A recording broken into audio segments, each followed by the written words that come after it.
Driver is Adam Kohn. Please continue. So now they gave us this after Nazi house together with three of my friends. This house was belonging to a Nazi by the name Walter Katain. I remember after 50 something years, I remember this name. Why I remember this name? Because everything what was in this house, sheets or tablecloth or serviettes, were all initials, WK. There was a very rich guy who was living over there because it was a beautiful house, and the house was full of carpets and beautiful painting, but we didn't care about this. We only care about food. I didn't tell you that one day after the liberation, when we got free movement in this town, they told us that there is a camp, a ladies' camp, about 8 kilometers or 10 kilometers from us, called Halbstadt. So I organized a bicycle, somewhere from the Germans, together with my friend. I was always going with a friend. And we were going to this camp to find out who is in that camp. So we ride the bike, and while I'm near to the camp, I see 3 girls are walking. And I saw one girl is very familiar to me. And I see, because they were shaved hair, they're wearing, thin. I said, that's my sister. I dropped the bike and I ran. It was my sister. So imagine, we started to kiss ourselves. And can you imagine? She was not far, and she was working in the same, I would say the same factory, not the same factory, but the same department, because the factory had a lot of departments, you know. She was working in Halbstadt in a factory where I think she was making ammunition. There was ammunition factory. So I was the only one who met somebody, a relative like this, a sister. Couldn't believe it. Couldn't believe it. So that was the time when I got this house already with my friends. I told her immediately, leave this camp here and come to our house.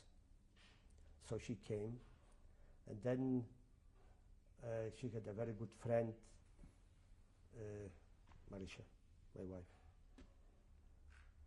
She came also to this, some other girls from the camp. It was a very big house, this a mansion, where I don't know how many rooms there were upstairs, don't remember, but there were quite a lot of rooms, maybe 7 or 8 rooms. So everybody had his own room. And she came also because she met one of our friends who was in our camp. We got together, the 3 friends of ours. Was me, one was Lulek Wex, and the other one, I remember the names, was Kubamovshovich. Those 2 boys are in Israel, living in Israel. So when Marisha came to the camp, she recognized one of those boys. She was going with him on holidays. He was going on holidays, summer to the holiday place of school holidays, and she was going. They knew each other, so they met. And then she came also to our camp. And all right, to our house actually. And we were living in this, but we had to organize food. And we were going to the farmers, to the country to organize food, so we have something to eat. But Marisha eventually, she started to work in a hospital. It was a German hospital where a lot of Jewish people were too sick, and and she met, the first time, I didn't know, but she started to work. That was a hospital run by nuns, Catholic nuns. And they wanted her to become a nun. And she nearly became a nun. But when she was giving, I was trying to help her, and I was taking her by a bike back to this. And the nuns were not so happy, actually, if I was coming there and looking after her and bringing her back and forward. So I'll tell you briefly what was happening. My sister was there, and well, I won't tell you the particulars. Once she was working in this hospital, a guy came, and he came and she was registering him. She was registering, writing his name. So he said, Katain. So I said, Walter? I said, why do you know? How do you know it is Walter? Because we were living in a house of Walter Katain. This was the guy who the house belonged to.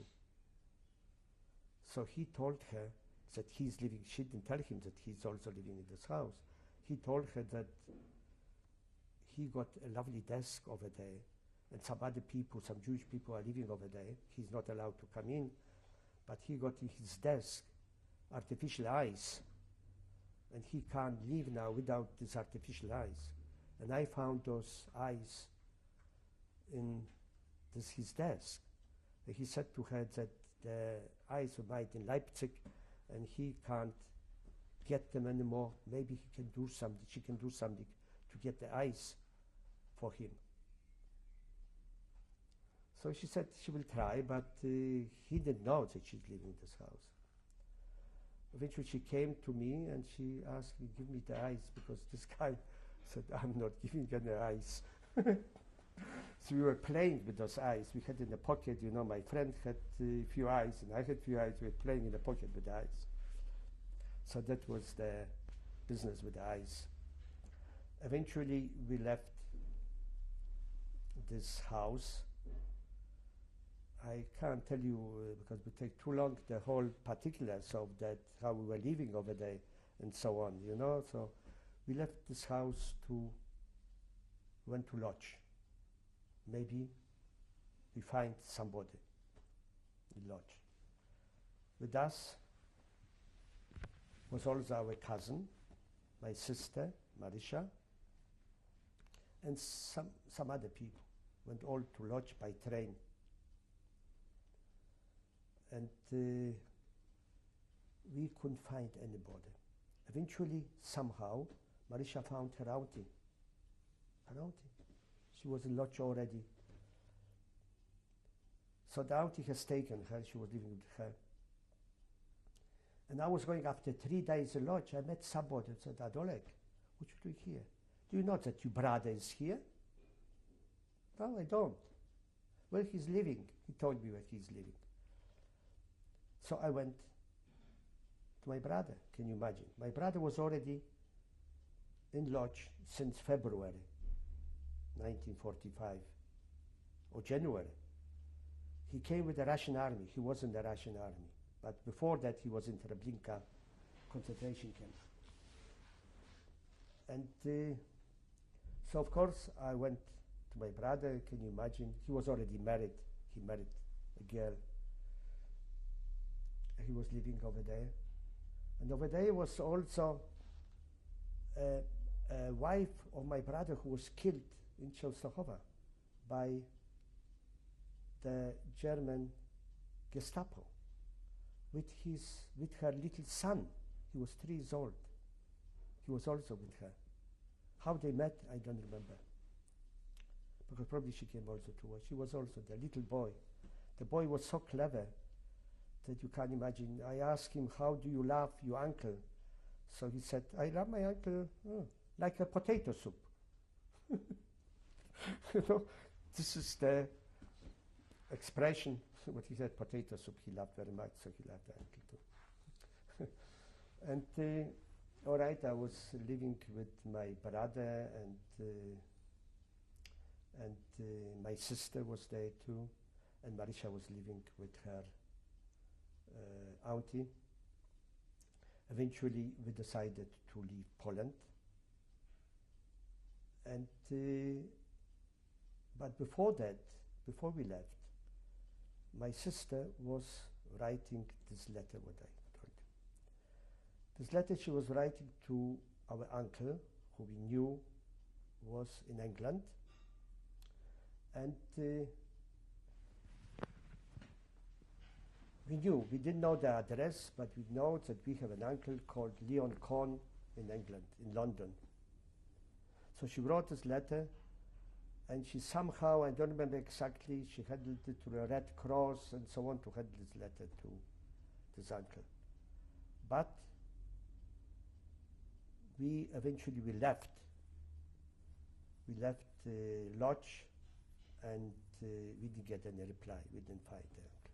I would like to read maybe this letter, the translation, what she wrote, and what happened here.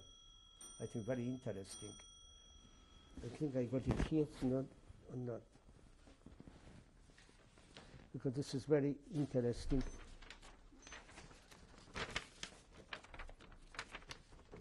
Okay, now let's see. Dear and unknown uncle, I am writing dear, although not known, is for me very dear today. Also, every acquaintance met after so many years of such bloody war, and especially a relative, you will be surprised for sure receiving this letter from me. Uncle, it is true that you don't know me, but you are the brother of my father, David, who I lost when I was a little child. This is the means, and I decided to let you know of my existence. I belong to those lucky individuals who survived the war. I can't call myself lucky. I lost so many of my dearest and nearest people. From such a large family, I met only my two brothers, Adolek and Staszek. Two died in Lodz ghetto from extreme bad condition and starvation. One lost his life in Warsaw Uprising and bombardment, and Zygmunt was shot by the Gestapo. Survived only by a miracle his wife and 3-year-old son. Ignash disappeared, and we have no knowledge what happened to him. We, who are still alive, have suffered a lot.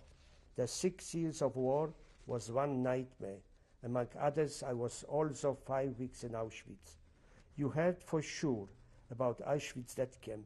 I was there alone, separated from my mother and family who were taken away for extermination. It is really a miracle that after such a torture, some are still alive. Only a limited number has survived. Now that we live to see the moment of liberation, so long awaited, doubting that this will ever come, we don't know what to do with ourselves. I am living at present with Adolek and Staszek, who has married. We must leave this country, dear uncle. If this is possible, of course, I am begging you very, very much to take us over to your country. I will be very grateful if you could do this for us. I beg you again to take immediate steps in this direction, because we have no future here and deprived of normal existence. Eunice Madzia Ponówna. That was written in Lodz the 29th of the 8th, which is August 1945. So what happened with this letter? This is the envelope. What happened with this letter? Nothing. We didn't know anything. We didn't get any news of our uncle in London. Now, 2 years ago, son of our friends, who is a dealer of stamps, he went to London to buy stamps at the auction. And by the same time, he bought few letters who were perhaps also significant for him because of the stamps and also the content of the letters, because the letters were old, written in German, Polish, Yiddish, Russian.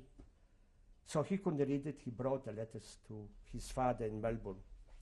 His father, reading this letter once, he said he has seen, reading in Polish, he has seen somebody he's mentioned the name Adolek. And he knew that Adolek lives in Melbourne because he was my friend. We didn't know very well each other yet. So he rang me up and he asked, do you know somebody by the name Maja Konovna? I said, yes, of course, this is my sister. She lives in Israel. So this letter came to my hand after something 45 years. This letter was traveling to England, to Poland, got here również also a stamp of Polish sędzia. They were checking up the content of this letter, then went to Jerusalem, maybe to archives. Then this letter went back to London, and then 45 years later, he bought it at the auction and brought it to Australia. When the letter was written, I didn't have an idea that I would be ever in Australia. So this is the history of this letter. When did you come to Australia? Yeah, how we came to Australia.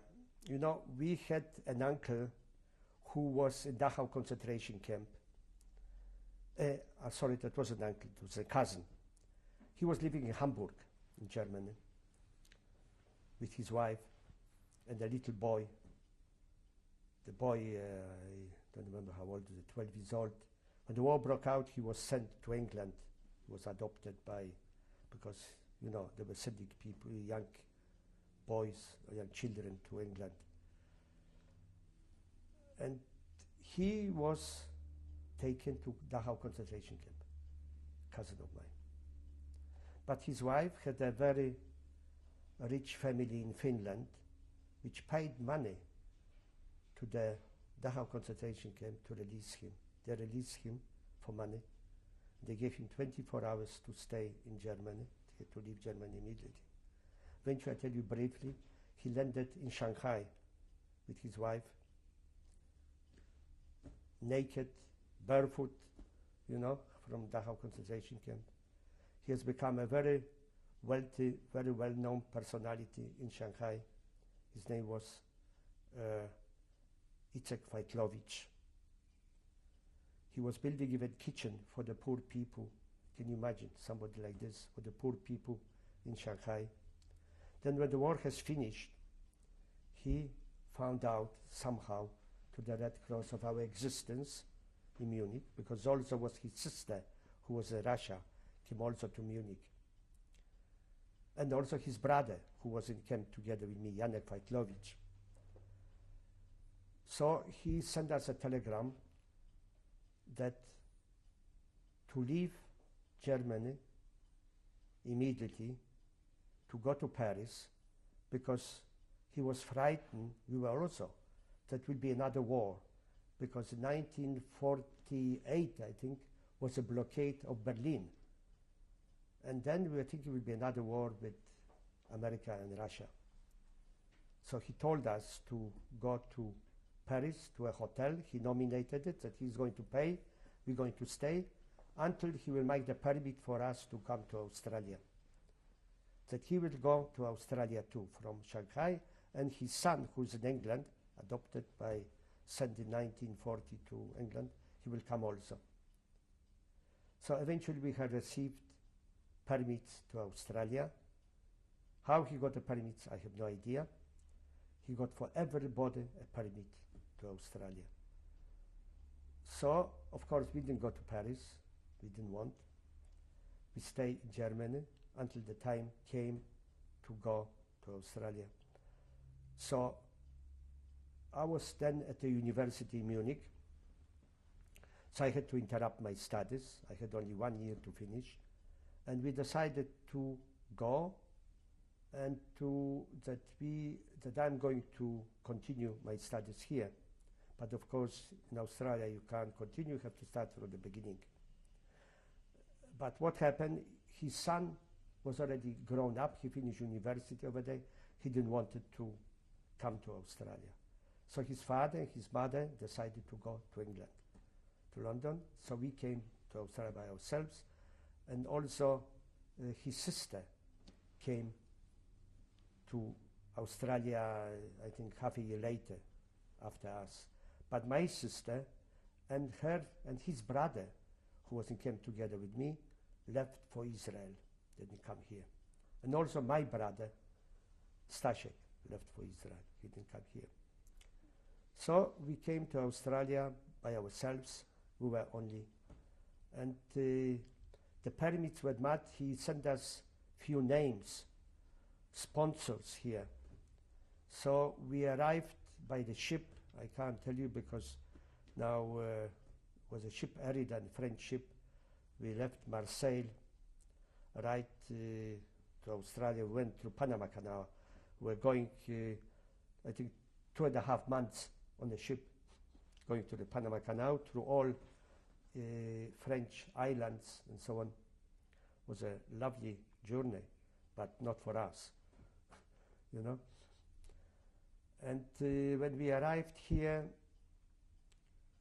to Sydney actually we arrived, then we decided to go to Melbourne. Why in Melbourne? Because one of the sponsors lives in Melbourne. I didn't know where to go. One of the sponsors lives in Melbourne. So I went to Melbourne. But a lot of people came with us to Melbourne, who were also migrants. Everybody went away, was taken by somebody. Only we were staying by ourselves. Nobody came for us. I had already a baby. Selina was born in Munich, you know, and my wife started to cry. What are we going to do? Nobody is coming. Where are we going to go? So I said, don't cry, don't worry. We went through worse things. Not worry.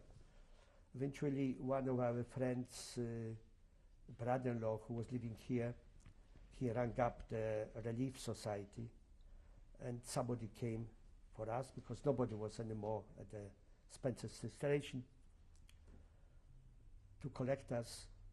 So he asked us who sponsored it. I took the name out and I told him so and so. So he said, look, we have to take you to a relief fund. We have a house, but there's no room for all of you, but you can go here, and your wife can go with the baby, can go to a Białystok center. So all right, we just arrived in Australia. You go already to split us, what we are concentration camp. Eventually they decided not to do that. They gave us a room somewhere in the relief fund. We're not staying long there. We're staying only for, I think, 1 or 2 days, because one of our sponsors who guaranteed accommodation here, he came to us and he said to us that he is living in St Kilda Junction, one room he has got, but he's going to get married. He's going to live, we can take over his room. He's going to get married. He was already married. He's going for honeymoon to Europe and so on. So he came and he told us, you can take over this room in St Kilda Junction. So we accepted it. We went with our baby. It was a little small room, maybe as big as our bathroom perhaps. And we didn't have even where to put our baby to sleep. We put the baby on a chair to sleep. And that was his room. Next day he came with his wife. He was a young man. He was only 32, and his wife was 50 something, you know. It was very rich woman, Mrs. Benedict. And he married, everybody was thinking that he married her for money, probably. He went for honeymoon, and we were staying in this little room for not long. Then eventually he came back, he became sick, he got cancer, and he died, not her. And we moved out from this. We were living for a short time because we had trouble with the landlady and so on. She wanted us, there was a Jewish lady, she wanted us to have only kosher food, you know, kosher cooking and so on, which we couldn't, it was more, it was dearer. And we had to pay rent, £4. There were pounds then, £4 a week, where the salaries were £7 a week. So I had to pay £4 a week rent. But I was looking for a job I couldn't find. I asked her son, how can I find a job here? Because I came as a poor student, I didn't have any money. Didn't have anything. I came only with £1 English pound to Australia. That was my whole fortune, and full suitcase of books, and the other suitcase was full suitcase of napkins for the baby. That was all what we had. So I asked him for a job. So he said, you know what? He said, buy an age. So I was thinking all night, what is an age? I didn't know what an age is. So then I asked him in the morning, what is an age? It's an age with an advertisement for jobs. So then I bought myself a map of Melbourne, and I found a job somewhere. I was living in St. Clair Junction. I found a job in Preston, and I was going by train looking at the map to Preston. Was a carpet factory. Maybe they will take me to work over there. And now I couldn't get a job because the job was already taken. Eventually I got a job somewhere else. Also was a textile factory, was a weaving mill, and we moved out from the St. Clair Junction. We went to Northcote somewhere because our friend was living in Northcote. So we went to Northcote. We had a room over there, another room with somebody else. And eventually I started to work, and it was very hard work for me because I never was working physically except the camp. But, you know, on the machines, as a weaver I was working. And I was coming home from work so tired that I was sleeping at the table, you know. I remember that. My wife was cooking the dinner and I was sleeping at the table. But we'll have to change the tape.